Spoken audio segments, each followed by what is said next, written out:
All right. Next time, yes. Welcome to the Straight Red Card.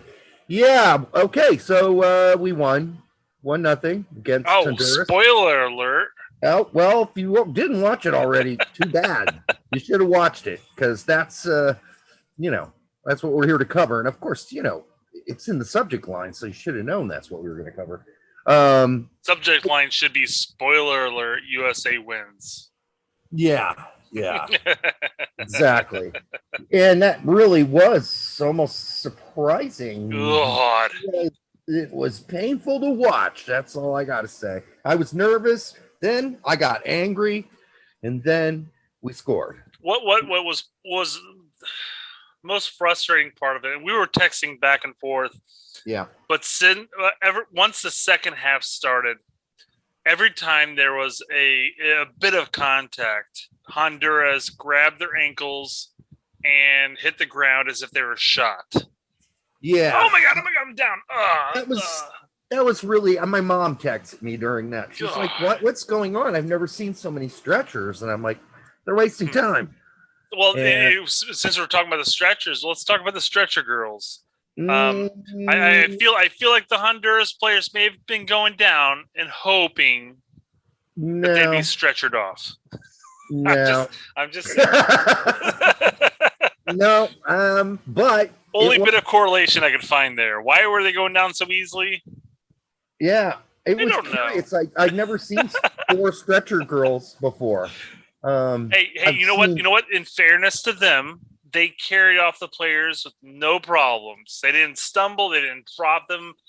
They carried them off perfectly fine. I just found it funny that they kept going down with injuries and needing to be stretchered off. And then they pop right up when they got to the. Well, that's because they got their number. Yeah, exactly. It was sad. Here, I just got a text from my brother, and he said, "Holy shot, bro! I thought this was in Honduras based on the fan noise. Sad." Well, we're used to that. I don't know. Don't think my brother understands that's the norm. It happens in the stateside, yeah. Yeah, I mean, outside of Columbus, even in Columbus, or even in Colorado, that's just going to happen. Yep. But speaking of Honduran players, a guy that was very irritating all game was Alberth Elis. That guy is such a queef sniffer. What a bitch. I tell you what, I wanted to punch him in his face. He was such a faker early on. 20 seconds into the game. I know. Already down on the ground bitching for a card. It's like, oh my God. What a little bitch. I wanted Brooks to punch him, but Seriously. It was better that Brooks didn't. Oh, And we were lucky Miazga wasn't in the game because Miazga probably would have punched him. well, he probably would have grabbed his dick. I think he might have grabbed his man marbles. That is true. That is not. That wouldn't have been good because Matt Miazga has a tendency to blow a fuse now and then. So I'm He's glad. a tendency of making sure those players blow a fuse too. Well, it was funny to see once Brooks went around the crowd and got back in Elise's face. Elise sort of walked away, because he's a little bitch. I can't describe it anymore. Let's move on from that point. Yeah, but I do want to say that it was very painful to watch this game. It took the first half was okay. I could bear it. The second half, Berhalter waited so long to make any changes. So fucking Jesus. I mean, it was agonizing. They had already put in 5 subs before we had even moved. I was texting you at the 55th minute going, dude, subs need to happen. Yes. Subs need to happen. But don't worry, 20 minutes later, Berhalter's on the same page. Yeah. And people lost their shit when Yule finally got subbed out and they put in Acosta. People were losing. For like. We mentioned this in the Swiss game. Yeah. Like for like. Mm-hmm. And that's the thing about, this is the thing about Berhalter, Brett. And I said this years ago when he first took over, and I watched like the first 3 or 4 games he was manager. Our guys look absolutely constipated out there, especially in the second half. They have absolutely. They have been told to play in this certain pattern, which is easy to pick up on after a while. It really is triangle, triangle, triangle. Okay, that's fine, but you can't do that all game long. And at some point, you're going to have to do something different. But he doesn't ever change anything tactically. The only changes he makes are the people and the players. And in this case, he waited till the 77th minute to do it. So it was agonizing. It was frustrating. And frankly, I was swearing. Yeah, no. TV. We're in the same boat there. But quite frankly, I thought the best part is that maybe some of the U.S. players are listening to us nobody pundits, because how many direct long balls did Brooks place in that first half, and how many opportunities did that create? Well, I mean, the long ball over to the right to Reyna or whoever was over on the right hand side at that given moment. Yeah, there was just chance after chance after chance. Brooks actually bypassed our midfield constantly in that first half. Yeah, because he had to. The midfield, and they kept saying this on TDUN, our midfielders are soft. They were soft. They were invisible too. And so, Brooks just kept playing through the lines. And he kind of had to, because Ewell would get it and he would spin in a circle and pass it back to Brooks or McKenzie. If you're lucky, Ewell's understanding of how to play the game in a quick-paced moment didn't work out for him at all. No, he was slow. He was definitely slow with the ball, and it was apparent early in the game. And we waited until almost the 80th minute before Acosta came in for him. Yes. Oh my God! And is that really an improvement? No. Exactly. It might even be an unimprovement. Yeah. It might be going in the other direction, except for he had fresh legs. So again, Berhalter just really is just stumping me. I mean, he's so predictable in so many ways. He's predictable with his tactics. He's predictable with his lineups. And by the way, folks, we really only missed one or two, I think. You had Miazga at center back. I said McKenzie. I was right there. But then you were right picking Robinson and Dest as the starters. So, and then I got a little bit of redemption because Cannon came in and Dest got shifted. What was that about? That was weird too. We needed a goal. Let's sub out a wing back or just a back in general with Cannon. Sorry. And if you're gonna do that, why not Yedlin? He's way faster. Because you need a goal, right? Cannon's not going to give you a goal.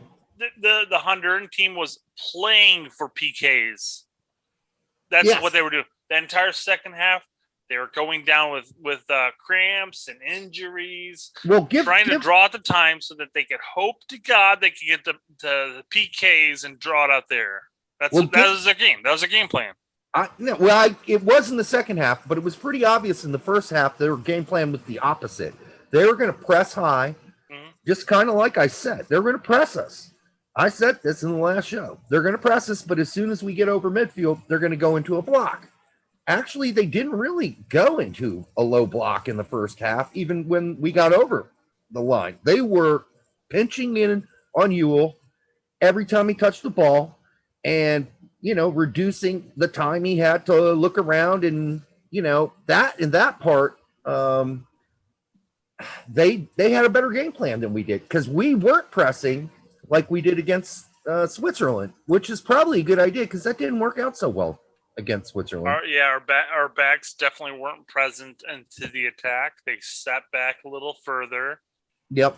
And we didn't allow the counter to occur. Now, mind you, they still countered to some extent, right? But somebody always blocked. Somebody always got in the way. I believe in the first half, despite the fact of how bad Ewell may have played this game, he had a key opportunity in the first 6 minutes. I think it was the 6th or 7th minute that he intervened and stopped a play. that would have resulted in a potential goal. Not saying it would have gone in, but it was a potential goal. So, he definitely had his faults, but we definitely had his definitely came back. I had Ewell having a good moment in the second half as well. I think it's where he stopped their counter, stole the ball, and delivered a ball down the line to, I can't remember if it was Dest or not on the right, or if it wasn't. Two good moments doesn't make a right. No. I'm just saying, I got a lot more notes on here for Ewell fucking up. No, absolutely, yes. He had a bad game, despite the fact that he had a couple key moments. And don't call us MLS haters. We're not. Brett is a Chicago Fire fan. Woot. And has been for over a decade. I've been in a Los Angeles for punishment. Come on, people. I have been an LA Galaxy fan for almost 15 years, maybe even longer.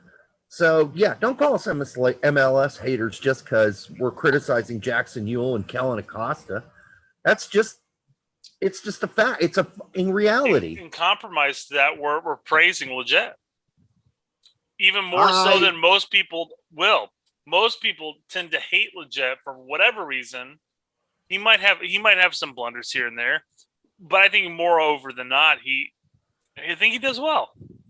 Yeah, I think he looked as constipated as everybody else. Well, sure. I mean, that was the entire team. That you can't really pin anything on Leggett. It's not like Leggett had a bad game. He just, he just didn't do much. And nor did let's not discredit the Honduran team itself. I mean, they came out and they congested the shit out of us. Mm-hmm. They sat back, they countered, but predominantly they prevented us from doing anything in the attack because they sort of sat back and waited for us to come into their half. Let me tell you what happened. The Honduran coach got the starting lineup an hour before the game, just like we all did, looked at it, said, oh, no Tyler Adams. Oh, Jackson Ewell. Let's press the fuck out of him in the first half and see if we can't get a goal from a fuck up. Fingers crossed. That is exactly what he did. Because if Tyler Adams is starting in that spot, I don't know if they press us that high in the first half. Now, they went back to being a bunker, parking the bus in the second half and playing for the tie, and then they were dropping like flies, right? But, yeah. Well, I think between that and having Elis fall as if he got shot nonstop throughout the game, I think that was the game plan too. Hoping that Brooks or McKenzie would draw a quick yellow and then stop them from being able to press. I think that was a game plan. I think because 20 seconds into the fucking game, he was down on the ground. I think that was a game plan. I think he had hoped that they would start drawing attention to our center backs and hoping that they would draw yellow early. I think that was a game plan. Well, I think the problem was that the main referee, forgot his cards in the locker room. Thank God somebody brought them out. Maybe the fourth official eventually brought them out like in the 70th minute. Yeah, they're like, hey, dude, you forgot these in your locker. Oh, my cards. Oh, I knew I forgot something. Here you go, Elise. Here's a yellow for you. Here's a yellow for you. You get a yellow. Everyone gets a yellow. No one got a straight red, however. Well, you found, I think, an interesting article on USSF about who they think is the man of the match. They have 3 contenders, right? You can Interesting vote for? Is subjective. So here's the thing. Here's Brett, before you move on and read the list. When I say interesting, and this is something my band members all know about me, if you come to me with a part or a song, when I was in my band and making music, and you played it for me, and I went, yeah, that's interesting. Nah, bro, that's okay. No, I don't say okay. If I say it's interesting, that means it's bad, or I don't like it. And they all understood that code word. Derek, I'm learning something new about you every day. So when I say something's interesting, you'll know that's code word for something else. Kind of like that poster today. Julio, what was his name? Campos. Julio Campos. I was gonna make a Campos reference, but I decided not because I wanted to placate it and try to alleviate. Regardless, he basically said you were uninformed, and he later called me a pseudo intellectual dork. Derek, it's not the first time I'm going to be called uninformed or an idiot or a douchebag or any of these fun words. Yes, I'm fine with it. Whatever. Well, I think my response is proper. He was pointing that out because you in that particular show, I think, mentioned that Horvath hadn't played for ages or had gotten very little playing time. I had mentioned that maybe it was a fluke of a game. Right. He had a great game after barely playing for his club team in 2 years. Yeah. So Brett said, well, maybe that was just a fluke of a game that it was so good. It must be a fluke because it was. Horvath was really one of the best players on the field that day. And that is a reasonable opinion to have, or a reasonable feeling to have after watching that game. So I think this is an obvious point to make, that whenever you and I are making a mistake, we're more than happy to admit it. Yes. And we're more than happy to eat that crow. You know, if we say Horvath is a piece of crap who hasn't played a game in some odd years, and then he comes out and he does great, I'm more than happy to eat that crow. We did eat the crow, and we were happy for him.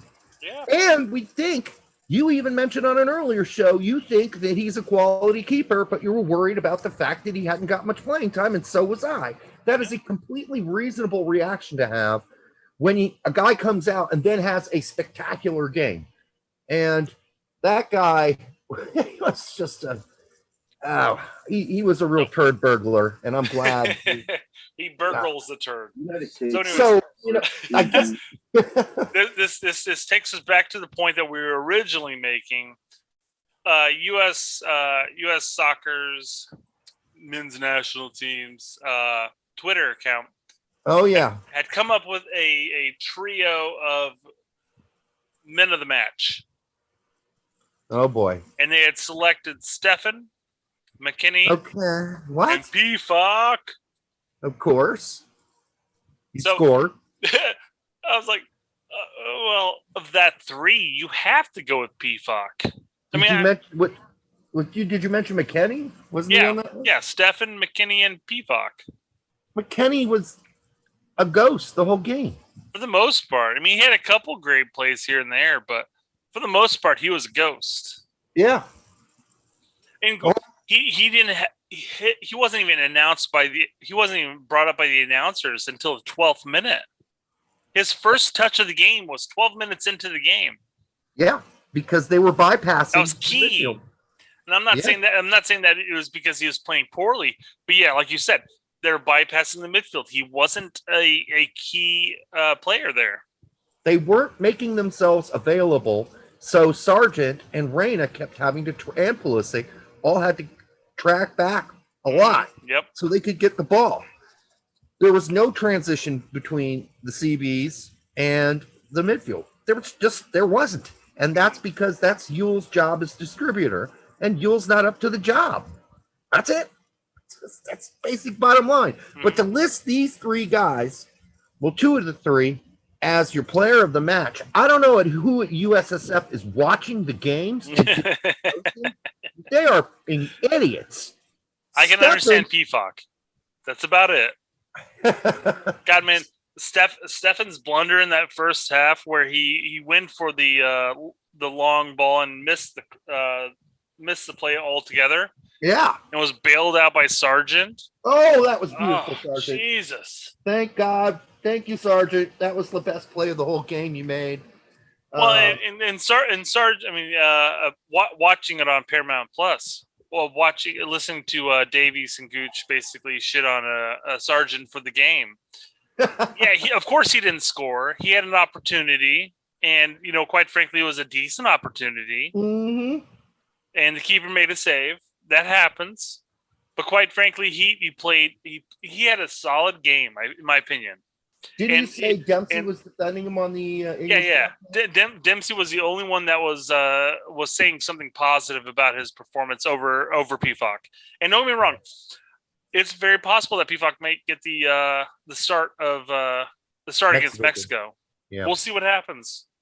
Yeah, but quite frankly, it's not because Sargent didn't perform. He performed admirably. He checked back. He did a lot of things. There were some hard touches that he had. Don't get me wrong. He's not perfect by any means. But quite frankly, he came through and he performed. Unfortunately, he didn't score on his opportunity, and PFOC did. And again, I wouldn't be upset if PFOC started over Sargent against Mexico. Yeah, it wouldn't shock me either, but I doubt it's going to happen based on Greg being Greg. I think he likes what Sargent brings. Yeah. But Christ, if you need to bring in Siabatu to score goals in the last 10 minutes of every game, that's not good. I mean, it's good if he does it, but the fact that it's not good against Honduras. It'd be fine. It'd be perfectly acceptable against a team like Mexico. Sure. Where if we're 0-0 in the 70th, 80th minute, okay, sure, I can see that happening. So against Hondurans, we should have definitely had at least a goal between either Reyna's opportunity or Sargent's opportunity. Those are two opportunities we should have had goals. I mean, and the sad thing with Reyna is he dribbled through like half their team. Yeah, he did all the dirty work except for putting it away. He just couldn't finish. Man. It was so painful. Oh my God, I couldn't believe when he missed that wide. But let me tell you who the real three players of the match are to pick from. And you just go to the USSF Twitter and tell them the straight red card told us not to reply to you. Yeah, well, they already have like 168 responses, but or you can go to USSF's tweet and say this makes no sense. Yeah, y'all fucked up. Do that for us, please. Do that for us on that. Oh, here we go. Tweet. Who picked these choices? Might as well put Yule on there. Yes, continue with those posts because the real men of the match were PFOC's fine. I'm fine with him being on there. Yeah. He scored the goal. They have the other guy that should have been on there was John Brooks. I'm sorry. Yeah, he got beat once in the game. He made a few bad mistakes. Not many though. He was pretty solid. He was solid back there against a very shaky McKenzie, especially in the first half, and then in most parts of the second. And it definitely didn't help that McKenzie constantly played back to Brooks 90% of the game. All he did was he collected the ball, lessened the pressure, and then played it back to Brooks, and Brooks played it wherever. Like most of his teammates, he played scared. Yeah. And constipated. All these guys needed to take a large dump before this game and didn't do it. And they also were spazzes, which is another thing that can happen, not usually when you're constipated, but when you are nervous. There were nerves out there and they were raw, and those kids looked like kids. They were shaking in their boots. So they needed to stop sniffing coke before the game and maybe take not a stimulant, but a relaxer before the game. They need to relax. Reyna and Brooks looked fine. Mm-hmm. They were not spazzing. They were doing what they do. They weren't overthinking it. They didn't look nervous. Those are probably the only two players I can think of right now who were that calm in the first half and throughout the whole game. And that's why Brooks and Reyna should have been on that list. Yeah, absolutely. They were the best players. So I thought Pulisic was perfectly fine when he had the ball at his feet and he got out of pressure and he distributed fine. Maybe he held on to it a little too long. I don't think he should have been in contention with the man of the match, but I think he did perfectly fine. No, I agree. I think Brooks, Reyna, and let's put PFOC in there because he got the goal. Fuck it. Hell yeah. I'm going with PFOC because we needed that goal badly. Absolutely needed it. I mean, I was shaking in my boots. I was thinking, so concerned about going into PKs when PFOC scored. Well, let me rephrase this. When you said Siabatu's name on a text message before PFOX scored on my stream. I was like, oh, it must have got a goal here in a second. There it is right there. Okay. I ruined it for you. Yeah. But you know what? That's a happy moment to ruin. It's not like, oh, what the fuck, Brooks? Oh, man. Exactly. That's called a happy ruin. Yeah.